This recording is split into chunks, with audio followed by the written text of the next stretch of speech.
Amy continues next on AM 560, The Answer. Listen to AM 560, The Answer, online at 560theanswer.com, on the AM 560 mobile app, on your Alexa-powered smart speaker, on TuneIn, iHeart, and radio.com. If you're looking for the latest news, insight into what it means, and the sharpest opinion, there's only one station in Chicago where you can turn, and it's this one. We're AM 560, The Answer. Good morning, Dan and Amy, and it's tough times for Representative Illhan Omar up there in Minnesota. Well, it's hard, when your ex-husband gets remarried, That takes a toll on the kids. Perhaps the alleged boyfriend she's had for some time takes the edge off a bit. Right. That may help, but she's, there's pending FEC complaints against her for how she was spending campaign resources, including on her alleged boyfriend. Yeah, hundreds of thousands of dollars. Yep. And now she's drawn a primary challenge.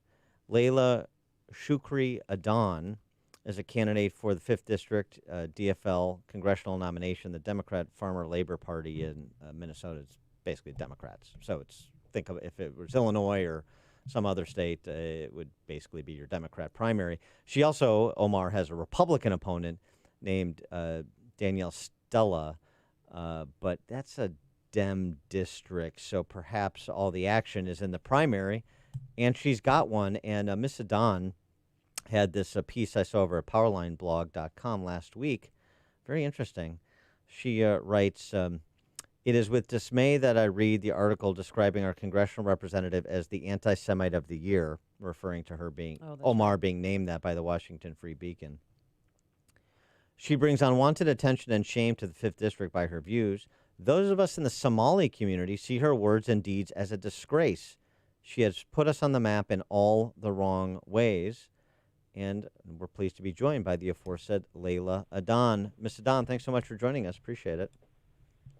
Good morning, Dan and Amy. Good morning. And so, you sort of lay it out in the first paragraph of your commentary there, but give us the basis for your candidacy and how you think the Somali community actually receives Omar as compared to how it's portrayed, perhaps in the D.C. press corps.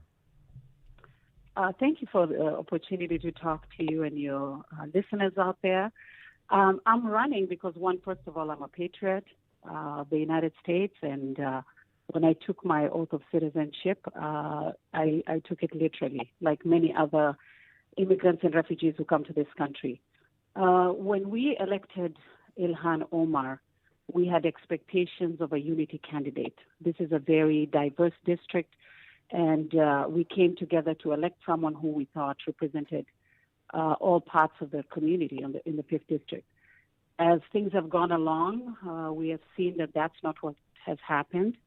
And as she has gained more power in Washington, it became something of a disgrace for the Somali community because whatever Illhan did represented us, and that's not who we are. So this Illhan that you have in Washington is not representative of the community. And because many of us have put down families and roots in the United States, we feel that her misrepresentation of the Somali community is going to have dire consequences for ourselves and our children in the future. And so we needed a course correction.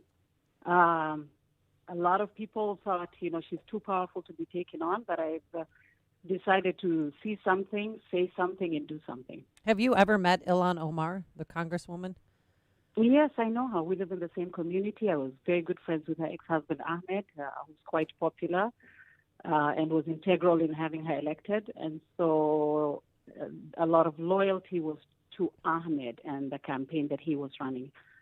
He was a formidable organizer, and I know that was what his vision was. And when she went to Washington, it seems that she lost what we hoped her to be and the representation we were hoping for. Is he helping you with your campaign now? I personally told him when I made the decision, he has to obviously stay neutral because they have children and concerns, but we are friends. He knows who I am, and he understands. I've voiced the issues that we have, and We've talked, we've had a lot of private conversations, and I don't think that he can come out and support any one candidate. And I'm not the only one, but probably the strongest one. But the other people coming in, we have a few other Republicans who are coming.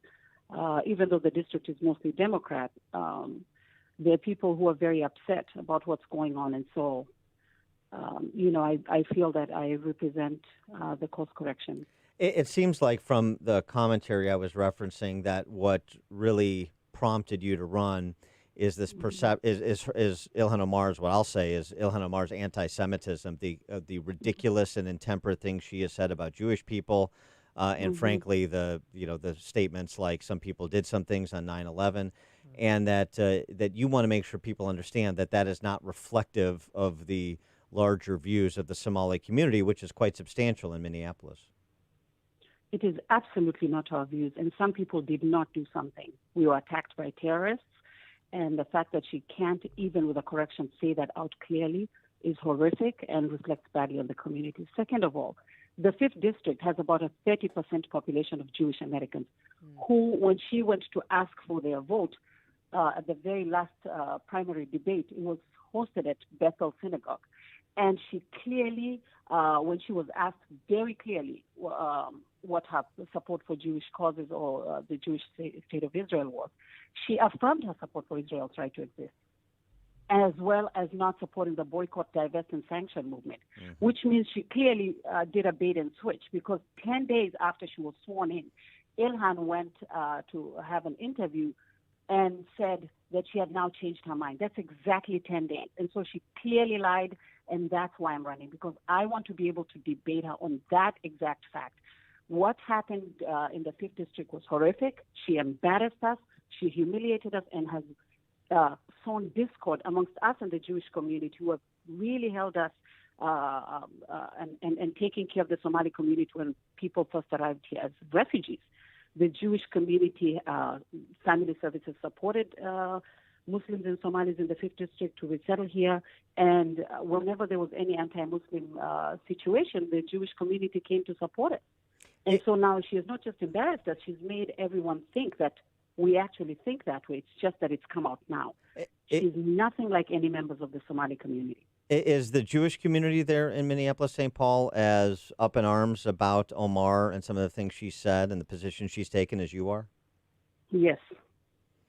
So there's a real potential for this coalition of Muslims, Somalis, and Jews to switch out their representation. Absolutely. What is being portrayed in Washington of Illhan being a very powerful congressperson is a myth in our district. She was when she was first elected.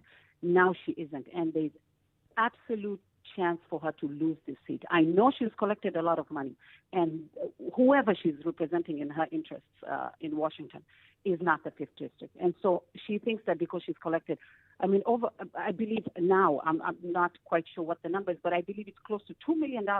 This is a small district.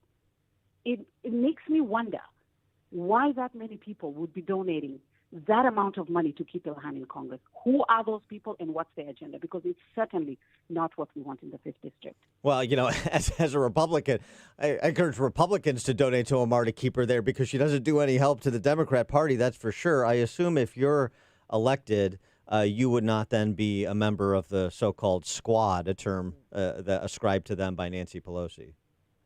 I think the media perpetuates a lot of myths out there that makes, to make things newsworthy. I'm going to follow the principles of the Constitution, represent the people of the 5th District as well as I can, and do what my job is, which is to represent the people. And especially within the map of the 5th District, we have a lot of issues here with unemployment, housing, student loans, healthcare. Very basic things. They might not be something that makes us different than any other district in America, but we have the same mom and pop issues that every other family has. And so this issue of going to Congress and being part of a squad is not going to be part of my agenda. If you could just take a step back and tell us a little bit about the Somali community in Minneapolis, St. Paul, for those who aren't familiar, because I want people to have an accurate picture of it, not the distorted picture that's coming, that's being broadcast because of Omar being seen as the representative of Somali Americans nationwide. And so give us a sense of what that community is and how it interacts with other populations in the district, and just, what sort of community you have. We have a vibrant, hardworking Somali community. Most of them are working very hard, going to school, living their daily lives, opening small businesses, contributing to taxes, law-abiding citizens who love America. That's what I need to put out there. And a lot of people in the mainstream community in the 5th District and in Minnesota know that. We are as appalled as the mainstream community here, the Americans who are born here, at what is going on. We are grateful to be here. We support this country. A lot of young people have signed up to go into the military. And so this perception that's out there that we have this outrageous congresswoman is hurting our futures and our presence in America. She's putting us in danger. And the Somali community is appalled by what she's doing. I'm going to stand up and defend who we are, and we hope to work very hard and to have your listeners help us to remove her. My aim is to remove her. And Leila, what do you think about her payments to her lover's watchdog group? That's what's being missed in the 5th District here, is that it's been scandal after scandal after scandal. When does she get to work and do the work, what the taxpayers are paying her for, the day-to-day work that needs to be done by the 5th District? There hasn't been a topic that Illhan has not had a comment on. Mm-hmm. I mean, there's that many Congress people in Congress. Why is Illhan in the forefront of being the discussion for every topic that comes out of Congress? We don't understand why she took this position. We don't see what she has done in the 5th District. We have issues happening here. By the way, Illhan voted against a bill that would directly benefit the government of. People think that she's out there supporting us. We had an arms appropriation bill that was going to support the government of Somalia to get debt relief.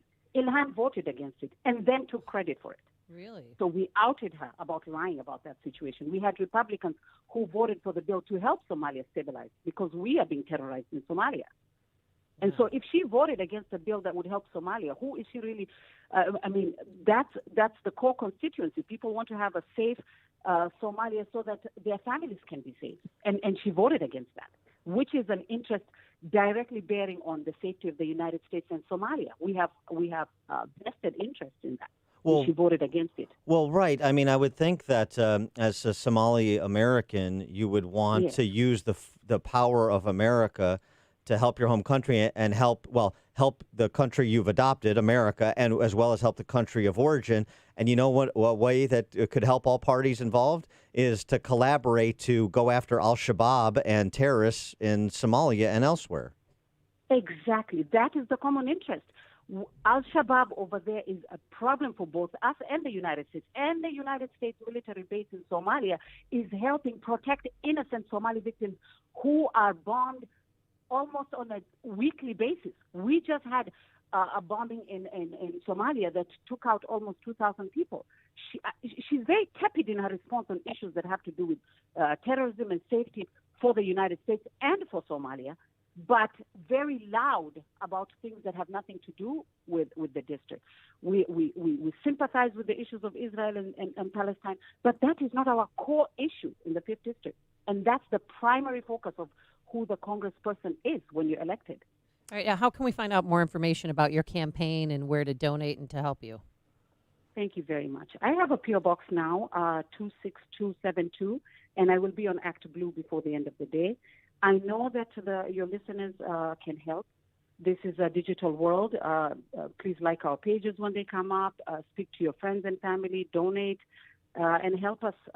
We can all dislike something, but we have to act on what we dislike and help remove Illhan from Congress. She is Leila Shukri Adan. Leila Adan. She's a candidate for the 5th District DFL congressional nomination, Democrat nomination in Minnesota, running against Representative Illhan Omar. Ms. Adan, thank you so much for joining us. Refreshing to talk to you, and good luck with your candidacy. Appreciate it. Thank you for inviting me. Thank you very much, and have a good day. You too. And she joined us on our turnkey.pro answer line. Before you see it on TV, share it on Facebook, or read about it in the paper. Hear it here first. This is Chicago's Morning Answer on AM 560. The Answer.